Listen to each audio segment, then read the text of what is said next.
안녕하세요. 8월 깡통에서 제기한 주식쟁이입니다. 오늘은 다음 주 11월 2주차 주간 증시 시황에 대해서 말씀을 드리도록 하겠습니다. 그런데 우리 선생님들이 화면에 보시는 내용 보니까 예전과 다르게 지난주 10월 5주차였죠.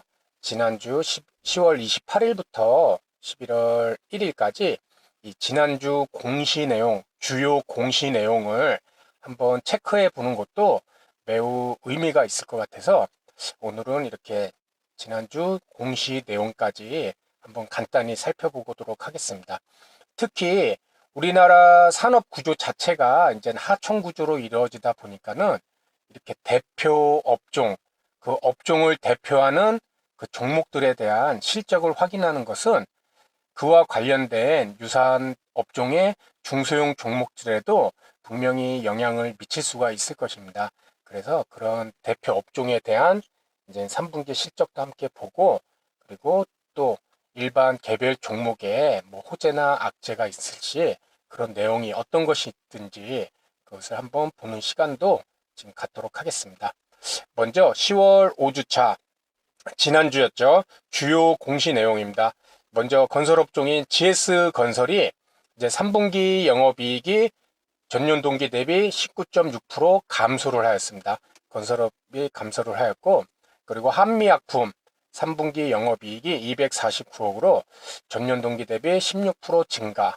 우리은행, 은행업종도 3분기 영업이익이 전년 동기 대비 14.94% 감소.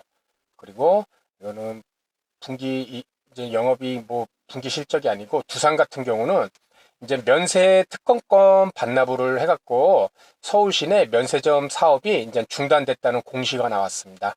그리고 현대제철 제철업종 3분기 영업이익이 341억 원으로 66.6% 감소를 하였다. 아울러 KC텍 중국 디스플레이 업체와 184억 원 정도 제조 디스플레이 제조 공정장 및 공급 계약을 체결한 것, 그리고 네페스 같은 경우는 1,550억 정도 이제 시스템 반도체 분야 신규 시설 투자를 진행하였다. 이런 공시는 조금 더 깊숙이 들어와서 봐봐야 될 것 같습니다. 요거는 아까 방금 말씀드린 내용이었고요. 그리고 두산인프라코어 3분기 연결 기준 전년 동기 대비 19.3% 감소를 하였다. 그리고 롯데 정밀화학 부분 영업이익이 514억 원을 기록해서 전년 동기 대비 5.1% 증가. 업종별로 좀 감소하는 업종도 있고, 뭐 다음은 두산중공업. 이제는 3분기가 전년 동기 대비 32.92% 감소를 하였다. 그리고 선생님들 알고 계실 겁니다. 노건 C&I가 이제 심사 결과 상장 폐지로 결론이 났다는 얘기. 그리고 SM, KB 자산운용이 이제 보통주 6만 200주를 추가 매수해서 지분 비율이 7.59에서 8.38%로 증가를 하였다. 그리고 마지막 SNU 중국 업체와 채가 빠졌네요. 130억 가량의 디스플레이 제조 장비 공급 계약을 체결을 하였다. 그래서 이렇게 공시도 계속 매일매일 이렇게 체크를 해보는 게 우리 선생님들도 그렇고 모든 개인 투자자분들에게 분명히 도움이 되시리라 생각이 됩니다. 그러면 다음으로는 다음 주 11월 2주차 11월 4일부터 8일 2주차에 대한 주요 경제지표 발표 일정입니다. 아무래도 이제 11월, 12월이 되다 보니까는 새로운 어떤 사업이나 내용이 있기보다는 기존에 하던 것을 마무리하는 시점이 아닌가 생각됩니다. 그래서 주요 일정도 큰 일정이 뭐 국내 우리 정부 부처나 이런 게 크게 없었던 것 같습니다. 그래서 내일 4일 월요일 뉴욕 증시는 이제 공장제 수지하고 고용 추세 지수가 이제 발표가 됩니다. 그리고 우버라는 기업의 실적 발표가 있고요. 그리고 화요일 5일 화요일에는 무역 수지와 근자는 ISM에서 서비스업 PMI 지수 여기 내용을 좀 한번 확인을 해봐야 될 게 지금 제조업 경기 부진이 이 서비스업 PMI 지수를 확인을 해야 된다는 게 서비스업 지수로 확산될 수 있다는 그런 우려가 나오고 있다는 것입니다. 그리고 중국 같은 경우는 10월 구매 관리자 지수가 이제 서비스업 지수가 발표가 있습니다. 그리고 6일 수요일에는 이 퀄컴과 CVS 헬스가 실적 발표가 있고 7일 목요일에는 이제 소비자 신용하고 주간 실업보험 청구 지수 자꾸 오타가 나오네요. 예, 발표가 있고 디즈니 실적 발표 그리고 8일 금요일에는 특별한 국내 뭐 정부 부처 관련 일정이나 뭐 미국과 관련된 어떤 중요한 내용은 없었습니다. 그리고 다음으로는 다음 주 증권사 주간 추천 종목입니다. 먼저 총 4개 증권사 하나금융투자는 현대글로비스, 한미약품, 연우라는 종목을 추천을 해왔는데 현대글로비스는 이제 3분기 실적이 좋게 나오고 배당 수익률도 2.2% 기대로 좋을 것이다. 그리고 한미약품은 3분기 마일스톤, 이제는 어닝 서프라이즈, 뭐 연구개발비, 모멘텀 기대감이 있다. 그리고 연우는 대중국 수출 증가, 그리고 화장품 산업지표 회복 효과가 기대된다. 그래서 이렇게 3가지 종목을 추천했고, SK증권은 LG화학, 내년 전기차 배터리에서만 10조 원이 넘는 매출액 전망이 있다. 그리고 한국조선해양은 이제 LNG 관련, 그래서 물량이 증가될 것이다. 셀트리온 헬스케어는 뭐 실적은 실질적으로 하향 조정했지만은 뭐 램시마 SC 출시 관련해 갖고 현 시점이 저가다. 그래서 투자 의견을 매수를 유지를 한다고 그랬는데요. 이거는 좀 한번 그 실적 내용을 한번 체크를 해봐야 될 것 같습니다. 그리고 유안타증권, 현대글로비스, 하나금융과 중복 추천이죠. 계열사인 완성차 국내외 판매 우조로 물류 매출 증가, 이것이 곧 수익성이 증가된다는 것이고, SK는 자회사인 바이오팜입니다. 바이오팜 상장 기대. 그리고 카카오는 비즈톡 광고 매출 급증. 그리고 뭐 카카오페이나 뱅크 같은 금융 사업 확대. 이렇게 해서 유안타는 총 3종목. 그리고 마지막 KB증권은 스튜디오 드래곤 글로벌 OTT 한국 진출 본격화 될 시 이제는 콘텐츠 수요 확산 기대. 그리고 만도는 현대차그룹 신체 사이클 거기서 주행보조 시스템 장착 비율이 향상이 되기 때문에 수혜를 입을 수 있다. 그리고 마지막 카카오는 톡보드입니다. 톡보드 중심의 광고 매출이 성장한다. 그리고 계열회사, 아까 뭐 이런 금융 계열회사들이죠. 기업 공개에 기대감이 있기 때문에 카카오도 유안타 증권과 KB증권의 중복 추천을 받았습니다. 다음은 다음 주 11월 2주차 기사로 본 국내 증시 스와트 분석입니다. 이렇게 강점, 약점, 기회, 위험 요인 4가지로 기사를 통한 분석입니다. 먼저 강점 요인, 반도체 업황에 대한 긍정적인 시각 계속 유지. 우리나라 산업 구조에서 반도체는 가장 크다고 볼 수 있죠. 그래서 긍정적인 시각 계속 유지되고 국내의 상장사 실적이 지난주까지 시가총액 기준 약 65% 기업들이 실적을 발표했는데 당초 영업이익 추정치보다 1.4% 실적이 개선되었다. 그래서 강점 요인이고 또 나스닥 지수가 미국의 나스닥 지수가 지난주 사상 최고치를 경신을 해왔다. 다우 지수도 이번 주에 최고치 가능성이 크다는 경신을 한 최고치 가능성이 크다는 전망이 많이 나오고 있습니다. 그리고 다음엔 다음 주 약점 요인입니다. 이 미중 무역 전쟁 관련해서 중국이 장기적이고 포괄적인 무역 협정에 회의적이란 보도가 나왔었습니다. 이는 실제는 무역 협상을 당연히 하고 싶겠죠. 하지만은 미국 주도로 끌려가지 않겠다는 그런 의견을 한번 표출한 것이 아닌가 그렇게 보고 있습니다. 그리고 우리나라 같은 경우 11월 니벨랭치 통해서 MSCI 지수 한국 비중이 12.2에서 12%로 감소될 전망인데 이럴 경우 일정 부분 외국인 자금이 이탈될 우려가 있다는 것입니다. 이것이 약점 요인으로 보았고요. 세 번째는 기회 요인입니다. 미국 3분기 성장률과 10월 고용지표가 예상 상회로 나왔고 경기 침체에 대한 우려가 다소 감소가 되었다. 그리고 중국 같은 경우 경기 둔화 우려와 함께 이제 중국 정책 당국의 부양의 필요성이 커지고 특정 부양책이 또 나오지 않을까 이런 기대감이 있을 것이고 미 대선 지지율 이제 내년 이제 11월부터 본격 못되죠. 그럼 거의 1년 정도 남았는데 미대선 지지율 결집을 위한 카드가 필요한 만큼 미중 무역 협상이 잘 될 것이라는 그런 기대감이 유지가 되고 있다. 이 미국 대선이 아마 많은 변화를 갖고 오지 않을까. 아마 많은 분들도 그렇게 생각하고 계실 것 같습니다. 그리고 마지막으로 위험 요인. 미중 무역 협상이 1차 합의해갖고 이제 칠레 에이펙 회의 때 어떤 서명을 한다던가 결정을 내리려고 그러는데 칠레가 지금 반정부 시위로 해갖고 이 회의가 취소가 됐습니다. 그래서 거기에 관련해서 이제 불확실성이 상존하고 있다. 그리고 이번에 금리 인하를 하면서 이 연방준비제도에서 이제는 FE에 대해서 추가 금리 인하가 당분간 없다는 신호를 보냈습니다. 물론 인상도 없다는 시장을 안정화시키는 발언도 있었죠. 그래서 일단 금리 인하가 없다는 것이고, 이는 미국의 주가 상승 주된 요인이었죠. 연준의 금리 인하, 금리 정책으로 인했는데 이것이 멈췄다는 점, 그것은 향후 모멘텀 부재 가능성이 있다는 것입니다. 그래서 다음 주 이제 우리나라 증시의 스와트 분석, 강점, 약점, 기회, 위험 요인에 대해서 한 번 더 알아봤습니다.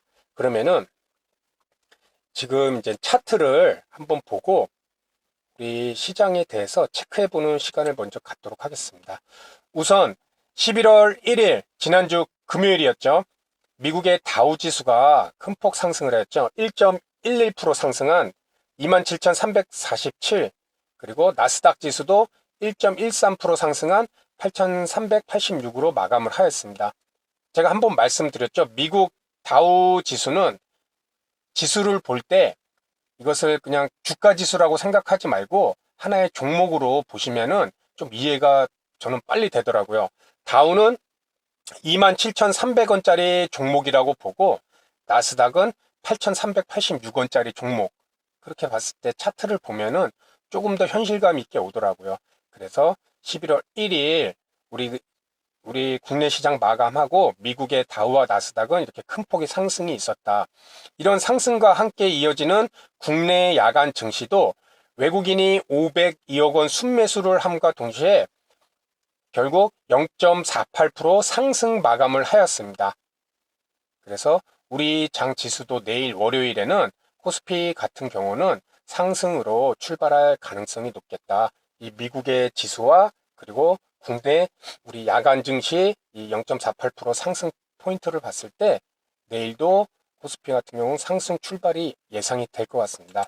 그리고 먼저 이 국내 차트를 보기 전에 미국의 나스닥 차트를 보겠습니다. 한번 뉴스가 계속 나오고 있었죠. 이렇게 지금 이게 미국의 나스닥 차트입니다. 지금 세계 이제 전저점 봉우리들이 이렇게 있는데 그것은 현재 최고점 다 뚫어버린, 다 지금 넘어버린 상황입니다. 지금 보시는 차트는 월봉입니다. 미국 나스닥이 월봉인데 참 무섭게 올라왔죠. 그리고 현재는 최고점. 그래서 나스닥이 지금 최고점을 지금 이어준 상황에서 앞으로 어떤 모습을 보일지, 여기서 더 상승이 이루어질지, 한번 이런 전저점을 넘어섰다는 것은 그 지점에서 변곡점이 될 수도 있다는 것입니다. 큰 폭의 주가 움직임이 나올 수도 있다는 얘기입니다. 상승이든 그것이 하락이든. 하지만 지금 제반 조건을 봤을 때 미 대선이 아직 앞에 남아있기 때문에 주가가 큰 폭으로 하락을 하겠다. 그럴 때는 트럼프 성격 아시잖아요. 어떤 방법으로든지 증시를 유지를 시킬 것 같습니다. 그래서 현재 나스닥 차트가 사상 최고치를 경신한 모습입니다. 이것이 우리 장에도 일정 부분 긍정적으로 흐름을 보이지 않을까, 그렇게 예상을 해봅니다. 그리고 다음에는 이제 국내 증시 중에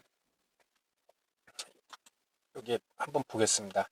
이게 아무래도 노트북이다 보니까는 먼저 국내 코스피 차트입니다. 지금 코스피 모습도 보면은 우리가 항상 차트를 볼 때 이 정고점 부분을 기준으로 이렇게 저항선을 한번 만들어 보는 거는 항상 의미가 있을 것입니다. 그래서 지금 우리 코스피 차트도 보면은 여기 이 전 고점이죠. 이 전고점에 지금 이 저항선으로 작용을 하는데 이렇게 지금 뚫기 위해서 금요일 날 한번 양봉이 나왔습니다.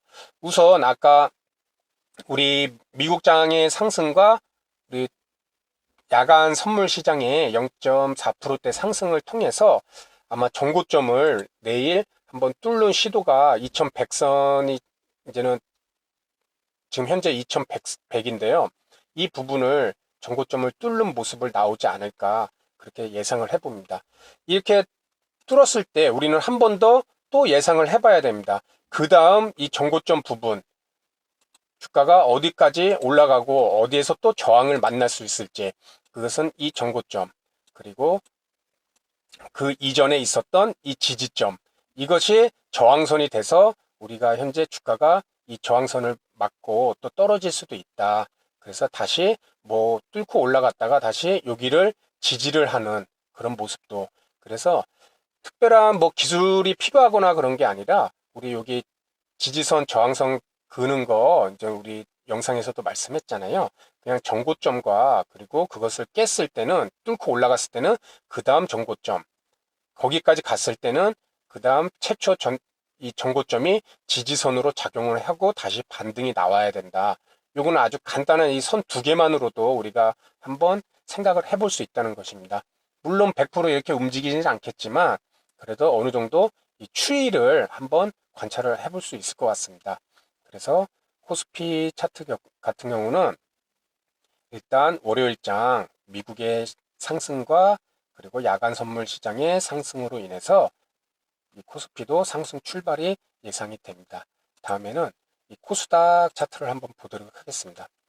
코스닥은 낙폭이 큰 만큼 이렇게 아까 코스피보다 좀 반등이 일찍 오는 모습입니다. 이렇게 전고점을 코스닥 같은 경우는 이렇게 이미 뚫었습니다. 뚫어갖고 그 이전에 이렇게 저항으로 최초 전고점은 그 이전에 이 몇 월달이죠? 작년 11월 뭐 올해 초 이 부분에 이거 저항선으로 작용해서 못 뚫었는데 최근에 이제 타고 올라가서 뚫은 모습을 보여주고 있습니다. 뚫고 나서 급등이 나오거나 그런 모습은 아니고요.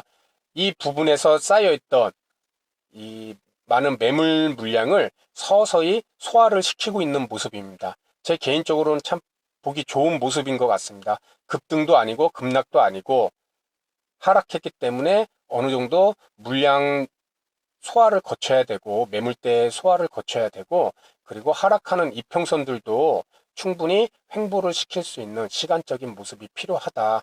그래서 코스닥 차트도 나를 하루하루 보면은 장 초반 최근에 장 초반 상승을 했다가 하락으로 종가 마무리해 갖고 우리 종목들도 아마 조금 수익을 내려고 장 초반 상승하는 모습을 보고 따라 들어갔다가 또 뭐 장 중반 후반부터 다시 하락해서 그래서 뭐 최소 수익을 얻지도 못하고 그냥 본전가에서 매도하거나 오히려 또 손실이 나는 그런 경우도 있었을 것입니다.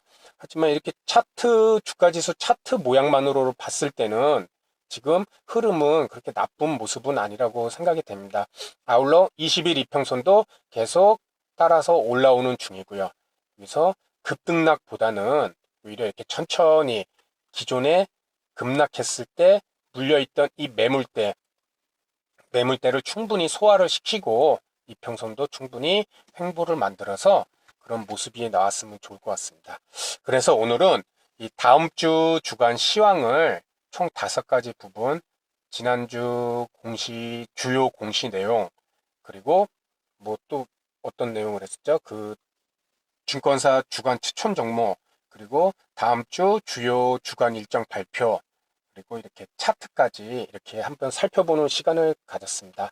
우리 선생님들도 이렇게 오늘 말씀드린 내용 잘 참고하셔서 다음 주에도 성공적인 매매를 꼭 하시길 바라겠습니다. 그러면 보다 좋은 내용으로 인사를 드리도록 하겠습니다. 감사합니다.